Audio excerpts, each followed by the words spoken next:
Hey guys, my name is Nozibele Kamnganamayaba and welcome to my YouTube channel. As this is the first post for 2020 for the new year, I just want to wish you the very best for the year ahead. I only pray that God gives you all your heart's desires, and even if you're not sure what the year ahead brings you, I pray that you would believe that your purpose in life will continue to be revealed by God. And yeah, I just want to wish everything of the best for 2020. It's the start of a new year, it's the start of a new century. So there's there's excitement over what the year ahead brings.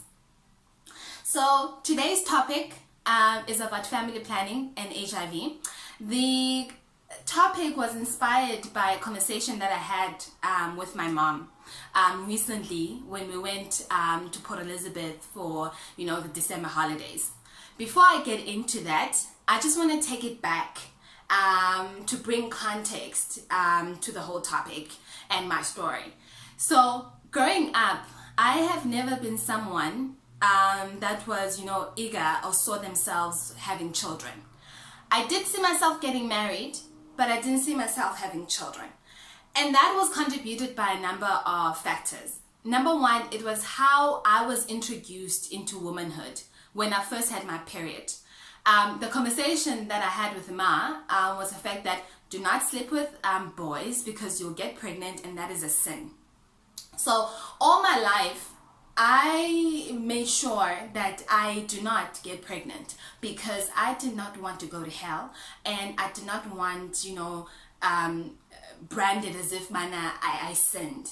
So that was a whole thing, that I do not want to get pregnant. I do not want to have children.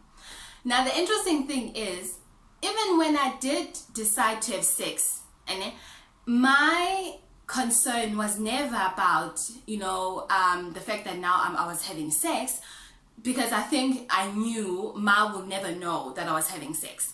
My concern was always about me getting pregnant. That is why I made sure I was on contraceptives, because obviously having a baby is quite visible.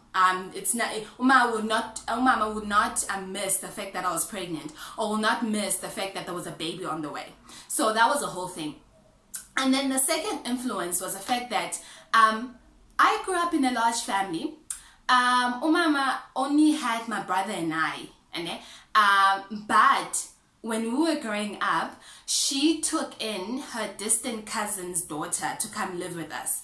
When my uncle passed away, leaving 3 boys, she took 2 of the boys. When my cousin passed away, leaving 3 kids, she took those 3 kids. So it was always a full house in my home, and the responsibility of taking care of all of these people always fell on me. Like, I had the burden of making sure that everyone was taken care of, everyone had food, when everyone was going to school, everyone was taken care of. That when I grew up, and I was like, I don't want that situation. I don't want so many people dependent on me. So that's why I made the decision that if God didn't bless me with the kids, I'll be alright. That was the whole thing. So when I started dating was cool, Ma now suddenly changed her whole tune that no, you must start a family as soon as possible. And it was more so when we had just gotten married. She was like, it's very important that you start the family as soon as possible so that you can grow up with your children. She had me when she was 42, so she always used that, if circumstances were different, she would have definitely had her children earlier. So that is why I should have my children in my 20s. One time she even called me. I had already moved to Johannesburg. She called me to say she just came back from a women's prayer meeting, and she asked the ladies to pray with her. And I was like, what did you pray for? Like, why do you have to have a special prayer? And she was like, no, it's because I pray that God blesses you with quadruplets.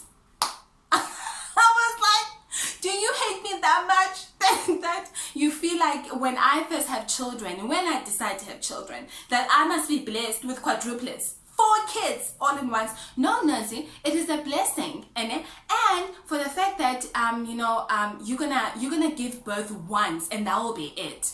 So that has always been my biggest worry, and on top of that, the fact that my dad's father, my grandfather, was a twin, and then after that there was no twin in the family. So when she said that, I was like, Lord, I have more chances of actually having these twins than anyone else, because they say it skips a generation, and I have always been the special person in my family, like not the black sheep, but always that one person where things happen to. So I have more chances of having twins than anyone else.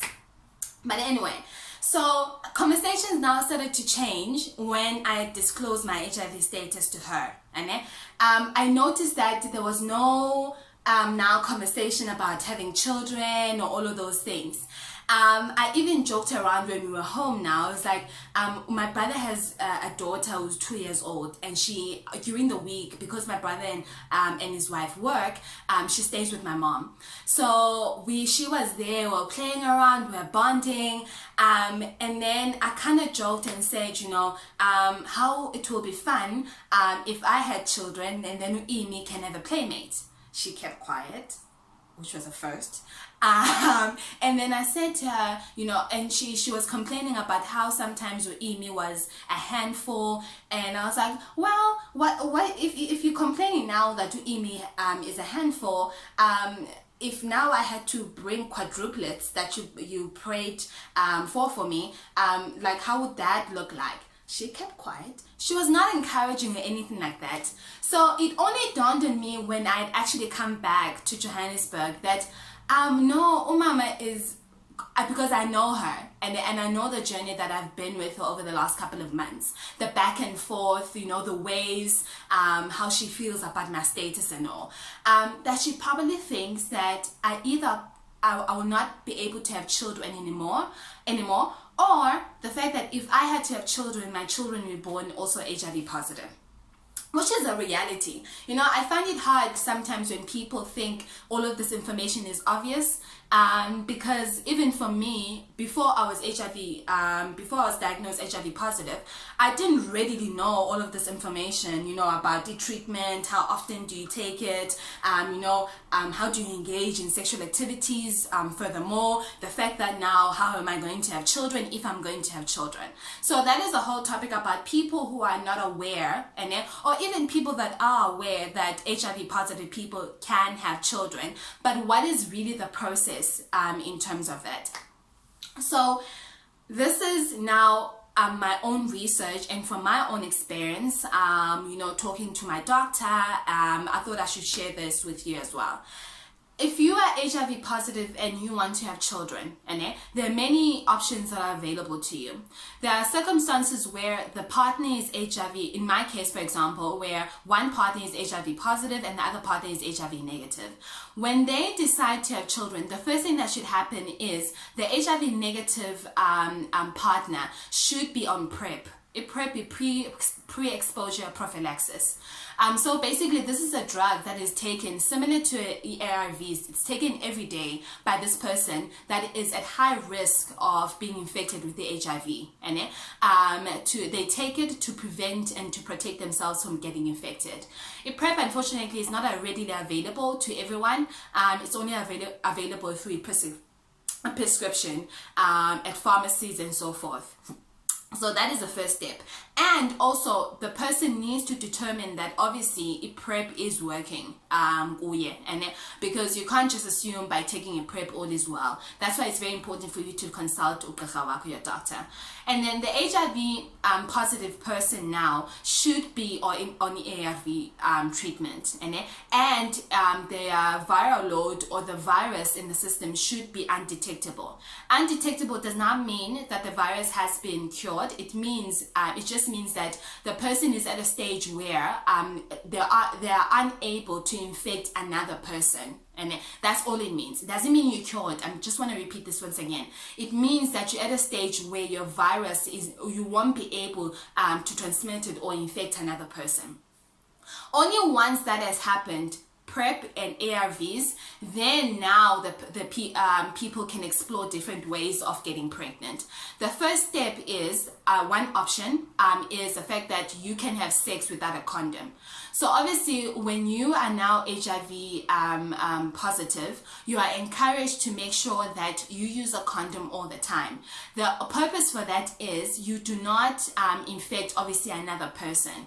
In a situation where both people are HIV positive, it's still encouraged that you use a condom so that you do not reinfect each other. And also you are at different levels in terms of your viral load and the CD4 count in your system. So in this case, when you want to now get pregnant and then you want to have children, you can have sex without a condom. However, you should consult a specialist or your doctor, because you're not gonna now freewheeling all the time have sex, all of that without a condom.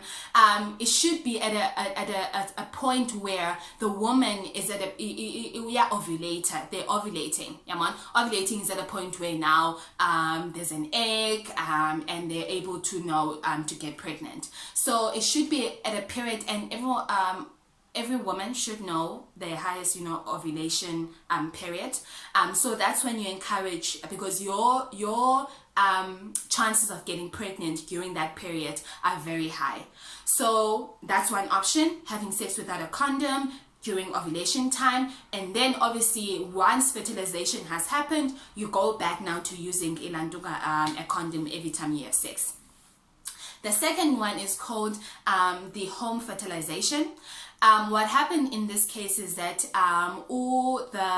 the partner, the men or the male partner basically ejaculates in a cup or in a container, or actually in a condom. So you have sex and then you ejaculate in a condom, and then they take a syringe without a needle, a syringe, and they basically suck all the sperm out of the container or the condom. Once that is done, they insert the syringe inside the vagina, and then they take out they push out the sperm into the woman's vagina. This is not my favorite option, because I don't want any syringe up my vagina. Okay? The third option is when you go now also to a specialist, a gynae, your doctor. So what happened now is that you get an egg that has been donated by a person that is HIV negative. So let's say in my case, I'm HIV positive, who is HIV negative. I go to a doctor and I ask now the doctor to, recommend someone who's willing to donate their egg, and then they do fertilization, obviously in a lab. We've seen some of these things happen on TV. They take an egg in a lab, they combine it with the sperm of your partner, and then there's an option. It doesn't have to be a surrogate where the person now carries your baby. It can just be a fertilization of the egg, both HIV negative egg and sperm, but you still carry the baby. But here's the trick. You still need to make sure that you take your ARVs and still your viral load or the virus is still undetectable. So that is the third option. And then there's also an option where the wheels are reversed. Let's say now who was the one who was HIV positive, I'm the one who was HIV negative. And there's that one option where you can have I will be on PrEP, Usko will be on the ARVs. And PrEP protects me. Virus is undetectable. Have sex without a condom, it's fine. But the other option in that situation is when is sperm cycle and it goes to a lab and they basically go through what they call the washed procedure.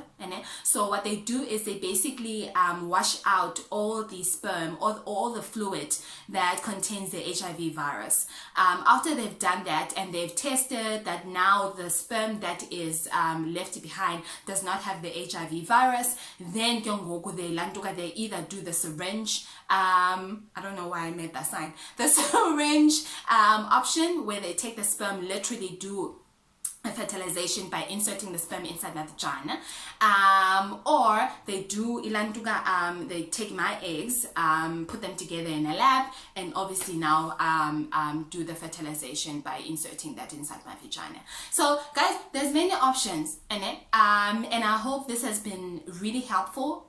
Please share this video with someone that is either affected, meaning that there's someone who is infected, close family friend, or their family member, or whoever the case may be, or someone actually who is infected themselves, to tell them, listen honey, we can have a soccer team if you want, okay? It does not mean you cannot have children. You can have children, just to make sure, obviously, all these steps. The first thing, as I said, I cannot stress this enough, taking your treatment is very important. And also to make sure that a PrEP, in a case where the other partner is HIV negative, has been taken. Oh, the other thing that I forgot to mention. Now, after that, it was before and during pregnancy. After pregnancy, it is mostly advised that the woman gives birth via C-section. And although some doctors actually do a natural birth, but studies show, and some doctors also advocate for more a C-section, because they believe C-section, you have less chances of umntwana getting infected through birth in a C-section. And then once a child is born, between the time they're born and about 3 to 4 months, the child is going to go through various tests to determine that umntwana nyani is HIV negative. So there's a test between about 14 or 7 to 21 days, a test that is done, the first one, and then there's a test that is done between 1 to about 3 months, and then there's a test done after 4 months. All those tests is to make sure bana umntwana is like literally they draw blood, just to determine that umntwana is HIV negative. 2 of those tests have to come out negative to determine that umntwana is HIV negative. If the tests come out positive, what they do is, because when the child has just been born, they are given a medication to still continue protecting the baby during those testing phases. So in a case where now the baby has tested positive, they are going to be given a treatment, obviously to continue living a life that is normal despite their HIV status. So that's basically ARVs zomntwana. Yeah, man. So yeah, I hope guys this has been helpful. And if you have any other questions, I'm available on social media. Go Instagram, go @nozikamngana, go Facebook, @nozibelemayaba, and then on Twitter it's @nozikamngana. So hit me up, and until next time, thank you very much.